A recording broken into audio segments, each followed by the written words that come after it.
Hey, everybody, welcome back to the podcast. This is the daily for Thursday, April 27th. I'm Bill Landis, and we are very pleased to welcome back. Nick, this is Nick Baumgardner from The Athletic. Nick, you might be the first return interview guest I think we've had on the podcast. So congratulations. I know it's awesome. A tremendous honor. Thank God. Yeah. I mean, it's finally I get an honor here, right? I mean, it's about time. But yeah, glad to be here, Bill. Always glad to talk to you. Nick Baumgardner from The Athletic, senior writer. I like your Twitter profile. I write about football. You have the best job in sports media, man. I'm so envious of your job. You just write about football at all levels. It takes a lot of something to just tell them that's what I'm going to do for my job, and they're like, okay, I guess we'll see how it goes. But they haven't told me to go home yet, so we're still doing it. But yeah, I appreciate it, man. It's been fun. So we're talking NFL draft. It is the morning of the first round of the NFL draft, and Nick has been heavily involved in the Athletics draft coverage. I don't know, basically since this draft cycle started, I suppose. But what I like about your perspective, Nick, is that you're not a draft guy who just decides to start watching college football prospects like in March. You follow college football, and then you dive into the draft. So you have different perspective on this. But I guess before we start diving into Ohio State guys specifically, I am curious, like how does that maybe inform the way that you cover the draft, since you have perhaps that different perspective than some of the NFL more centric writers have? I tell you, it's been so much fun, and this is why I think this is why I was able to sell it to The Athletic, is because I do have the different perspective of having covered college football from a team perspective and the Big Ten, and so much stuff over those 15 whatever it was years that.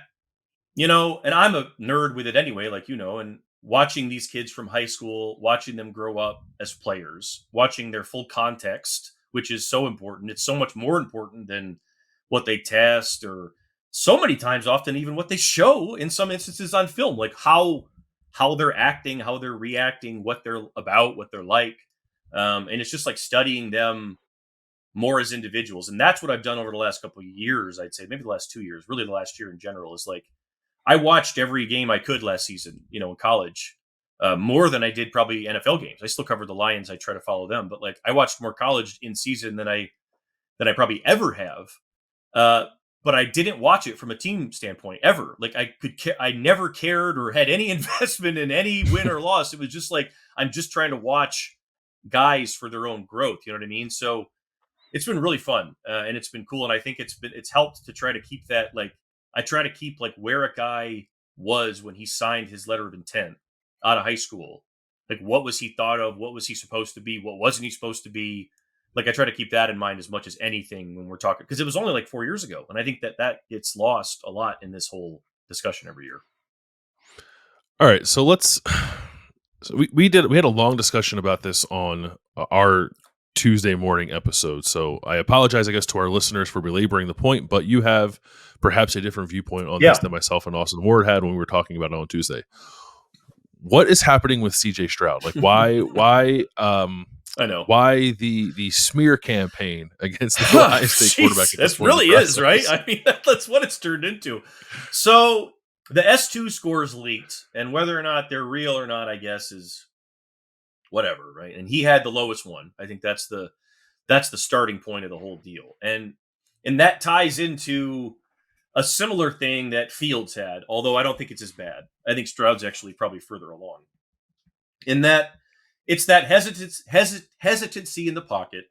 It's the not ripping it always exactly on time when it comes open, right? I think it gets illustrated more in Ohio State's offense than most others, because they have so many good receivers and they have such a sophistication with what they do, that when you watch them on all 22, this, every goddamn thing they run is open. So you're just it's all open. Throw it, throw the ball, right now, throw it now. It's obvious for even the layperson to see, right? So I think that some of it is that, some of it is the Ohio State quarterbacks in the last couple cycles have had to deal with unfair, hyper criticism because of who they're playing with. They're playing with the best receiver. We're going to look back in 10 years and be how the hell were all these guys, these receivers on one team? And I think that some of that is coupling into the fact that you look at the S2 score being low, and that is that cognitive functioning thing that Bryce Young excels at. And, and the difference, I guess, with that one that people have a misnomer on is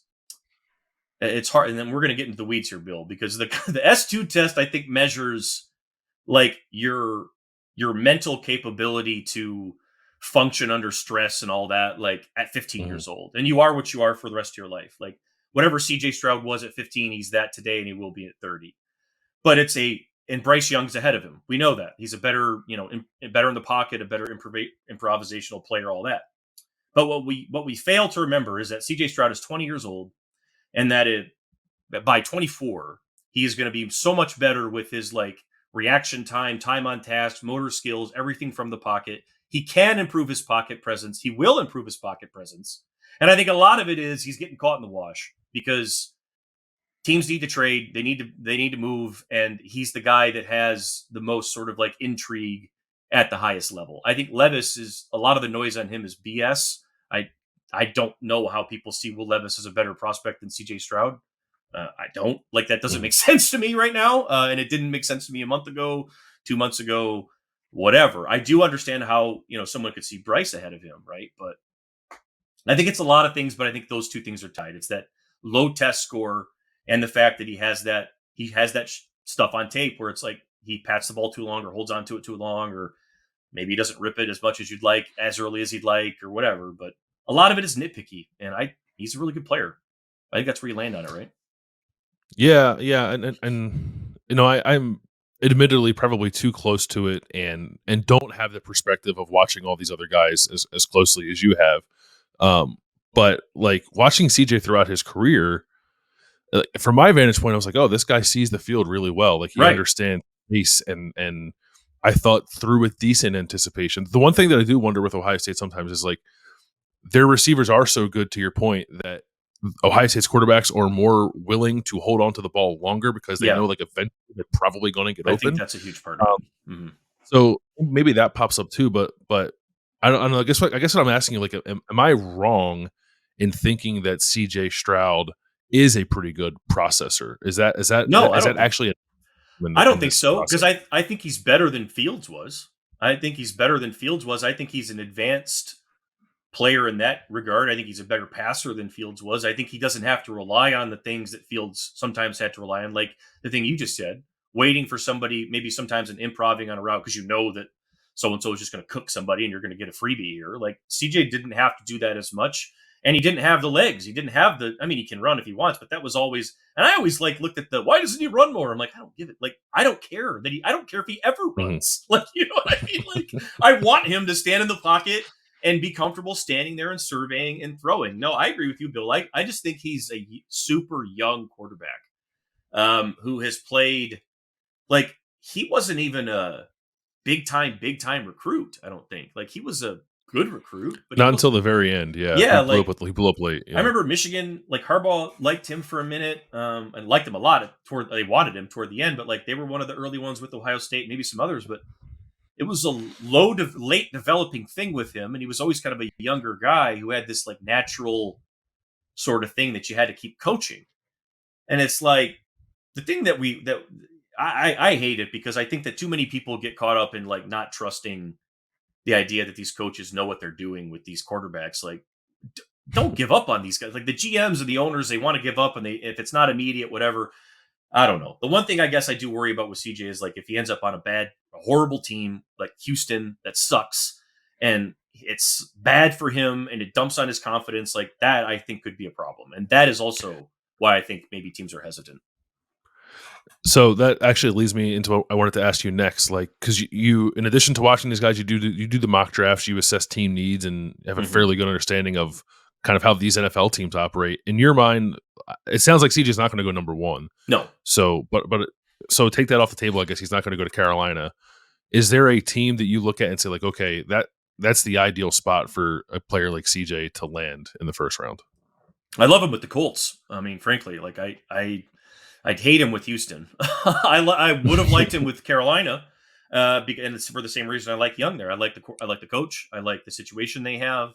If they want to sign a bridge or something, they can. But the reason I like the Colts, they already have one. They have Minshew, I think, is already there. They just hired Steichen from Philly, who's a terrific coach who understands what he's doing and knows how to, work with young players of different skill sets. And that to me, and I don't think I know Indianapolis has got some work to do, and they probably have more work to do than I'm willing to give them credit for, but they still have a lot of really good football players. Like, I think that team is not as bad structurally as we're used to seeing from a team picking at 4. So I'd like him there. I almost wonder if the Colts are behind all this bullshit trying to get him to slide, because I like him right there. I like him better than Richardson in that spot. Like, I think you could let Minshew sort of guide him in there, and if he's rolling it by week 8 or 9, then you're in business. Like, I think that's a really good spot for him. Like, he could start right away if he had to. But why would you do it if you don't have to? Like, I think that to me it would be the perfect situation for him. All right, let's move off of CJ. We've talked a lot about him. Yeah, There yeah, are yeah. other Ohio State. There are We're other Ohio State retiring players. CJ Stroud now. Yeah, right. Yeah. There are other Ohio State players in the draft. A couple of whom should be going in the first round. Uh-huh. Jaxon Smith-Njigba. What is I don't know if concern level is the right word, but the fact that there's like basically no junior tape of him. Right. How much of an impact do you think that will have on where he goes on Thursday night, or are we past the point where that even matters, and what he did as a sophomore and some of the testing stuff, and I don't know, I guess just the vibes around him are enough for him to perhaps be the first receiver taken? Well, I think he still has enough to be the first receiver taken, but the fact that he has no tape last year is significant because, the questions about him are always going to be play strength and physicality and ability to separate, and what all can he give you. And he was so slot heavy that year, right? Like, and I don't know that he wouldn't have been last year too, So sometimes it's unfair to say that, but maybe he would have been able to do some different things or show some different things or whatever, and that would have maybe vaulted him into a conversation about would somebody be comfortable at 12 taking him, or 11 or 10 maybe even. And I don't think that's happening now. I think now, I think people have been a little off on this for the most part. I think that all these receivers have something about them that is a little bit like, and I think Jaxon has the least. I think he's the best on the board. I think he'll be the number one to go, and I think he'll be the best pro out of this group. But I think he's also just fair or not, and I think it is kind of fair. He's got to prove it. He had that amazing year, and he was awesome. Like, he was the best offensive player I watched in America that season. Like, I remember that Michigan game like the back of my hand. Like, if that was a close football game that should not have been close and was only close because Jaxon Smith-Njigba made it close. Like, he was uncoverable. Like, I compared him in a video we did a couple weeks ago to like Luka he's like Luka. Like, he's the weird athlete that just you play at his pace. He doesn't play at your pace, right? So I love him, but there's so many questions about him that I don't know. I don't think he's going to go in the top 15. I think he's going to be there in the late teens and maybe in the 20s. But and I think, again, that could benefit him, because if he goes to if he falls to like Buffalo or something like that, and gets to play with Josh Allen, oh my God, like, now we're off and running, right? So I would almost prefer that if I were him at this point. Yeah, it is funny with like these conversations, like, oh, so and so is going to drop. It's like, okay, like, whatever, we're going to play for a better team. Let me go to the Chiefs, bro. Sounds great. Yeah. I don't want to have to run routes for Davis Mills for a year if all things are equal, but okay. Right. Where do you land on the like Paris Johnson, Peter Skronsky? Maybe you want to throw Broderick Jones in there. Like, how do you see those three and how Paris fits into the conversation? Yeah, Paris is the best traits guy of all the tackles on the board, and I think but I don't know if I would have him ahead of. He's not ahead of Skronsky on my list, and I go back and forth with him and the kid from Georgia, because I think he's really athletic, and he's a different shaped guy. He's more compact and maybe more of a right tackle only. But the reason why Paris, and I can see why he's number one on a lot of tackle boards and maybe a top 10 pick, is because he has played guard. He runs like a tight end. He's freaky long. Like, everybody talks about DeJuan Jones's length because it's like record setting, but nobody talks about Paris Johnson's length, and it's really not that far behind. So, like, I mean, his length is insane. His measurables are insane. He has all of the tools to be like the elite tackle for 15 years, like, if it all, and he's really young. So, it's like the difference there is that Skronsky is like an old soul who plays like an old veteran and has like a lot of stuff that you will not have to teach him. There won't be a learning curve with him. You know what I mean? So I guess that's the tiebreaker, but I do like Paris a lot.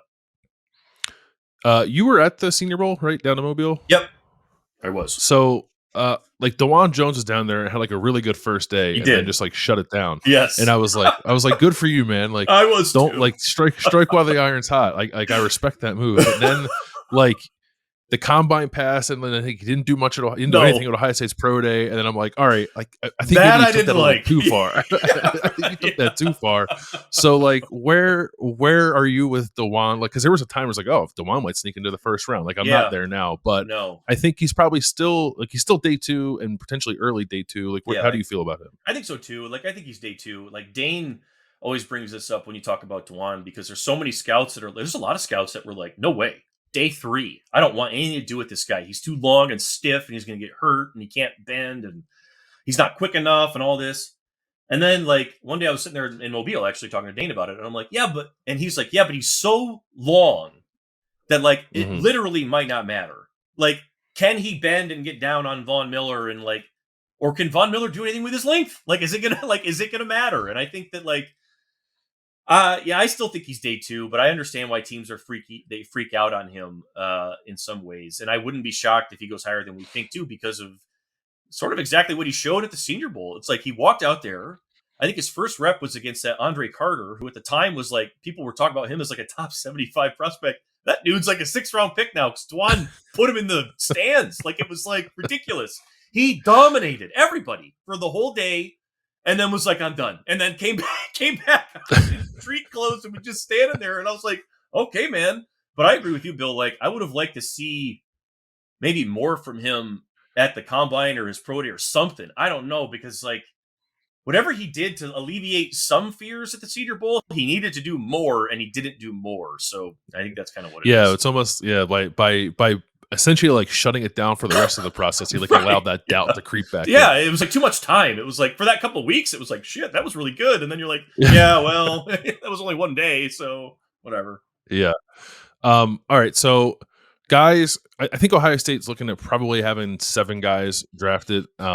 We talked about CJ, Jackson Smith, Hmm. and Paris Johnson, DeJuan Jones, Zach Harrison is the other, Luke Whippler, Ronnie Hickman. Yeah. Of all these guys, of all those 7, is there a guy just like in the studies that you've done, like that you just really like? Like you don't, it's not about where he's going to go, team fit, whatever. You just like him as a football player. Like Yeah. who's number 1 on that list for you among the Ohio State guys? Whippler, really, because he's the guy that I was actually the most curious about whether or not he was going to come out. Because I remember watching him last year, because you're watching Paris and Dewan a lot. And, I remember watching him as a young center, and it's like, man, this guy can really move. He's really smart. Like, the strength isn't there yet, but he's really young. And I kind of thought he would go back. Like, I was like, he's good enough. Like, I think he'll be a day 2 pick, but I kind of thought maybe he'd go back and turn into like a really good player, like I don't know if he's Mhm. Linderbaum level, but something like that, with Ohio State strength program for another year. But he's a guy that somebody's going to get him in the 3rd round or end of the 3rd or beginning of the 4th, and that's going to be a great pick because like that's a guy that you're not going to have to rush. Um, he could probably play guard while he picks up whatever he needs to pick up, or maybe he can hang right away, right? So he's so young, and I love those young centers who like are confident and can hang early, can get in there early and make an impact because it's the hardest position, as you know. I mean, it's the hardest one to play. It's like there's so much going on. Like the kid from Michigan this year, Oluwatimi, keeps getting dinged for a Mhm. lot of physical reasons. And I always bring up, like, yeah, but he absorbed Michigan's ridiculous playbook in like 3 weeks and mastered it. Like, you know what I mean? So, and Whippler's got a lot, same thing. Like Ohio State's not running a rinky dink offense there. It's a lot going on. I like him a lot. And like, it was cool to see him bet on himself, right? Like, I mean, you would like to see him come back Yeah. maybe and get stronger, but it was cool to see him bet on himself because I think it's going to work out. Yeah, it definitely caught Ohio State off guard. I think Yeah, that, I that could he see that. decided to come out. Probably a But bummer there. the Georgia game was pretty good. Like if It and that was really the was. best. Mhm. Them and Michigan were the 2 best interiors they played. And I was like, all right, like, Luke showed a little something. Like I get Yeah, it. I he was respect really it. good. I respect the The move. Georgia game really hurt Ohio State. I mean, Yeah, in some it ways. did. Yeah, Yeah, it it's a really shame did. it didn't come with a win for them because like Yeah, everyone played their best game. it Yeah, was amazing. They played so well, and it's like, well, I guess okay. Like, they're all going pro now, but whatever. Yeah, yeah, yeah. yeah. Oh well. So all right, we'll wrap up there, Nick. What do you guys have anything going on in terms of draft coverage people should check out at the Yeah. Athletic, whether yourself or Dane? Yeah, they'll be doing live podcasts throughout the week, but we'll have the live blog that's where I'll be for most of the week. I think we react to pretty much every pick. Me and Deontay Lee will be in there, Chris Burke. So it'll be a long weekend, Bill, as you know. We'll be there all through Yeah. Saturday and probably even through some Sunday before it's all said and done. But we'll have a good time doing it. Yeah, I encourage people to check that out at The Athletic if you're interested in not just the Ohio State portion of the draft, but the draft as a whole. I don't think anybody covers it better than Nick and those guys do at The Athletic. We'll, of course, have more coverage here as it relates to Ohio State throughout the rest of the week on the podcast daily and at ohiostate.rivals.com.